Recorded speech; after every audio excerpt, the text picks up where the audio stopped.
Hey friends, Wayne over here at the Ram Man Inc. We got us a little Midland Ross booster,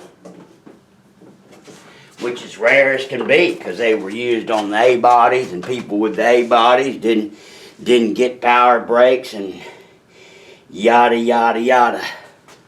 Very good unit, came out very well. It's very pretty.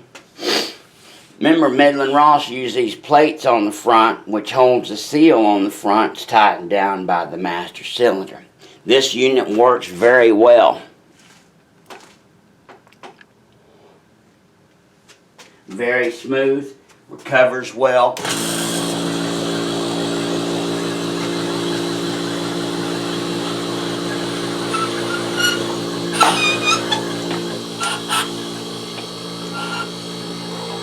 Very smooth.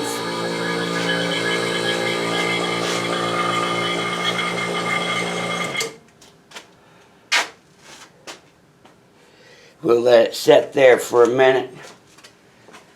Like when the motor was shut down on you going down the highway, you ought to have enough reserve to do 1 or 2 power assist stops, slow yourself down. These things were not designed to hold vacuum forever. They weren't going to the moon, and they weren't designed for outer space, especially with people up in there. But like I said, this unit works very well. 1 brake, 2, 3. There, you just heard it vent out of the rear of the hub. Fantastic unit. Be proud to have it on any car, my friends. So, hope you enjoy. God bless you guys. God bless America. If you need your booster done, we sure can do it. We don't do everything in the world.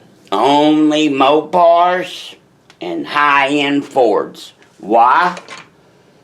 Because Mopar and Ford have always been cousins, and they use the same brake vendors. Both Midland Ross and Bendix were used by Mopar and Fomico. There you go. She's a beauty. Alright, bye.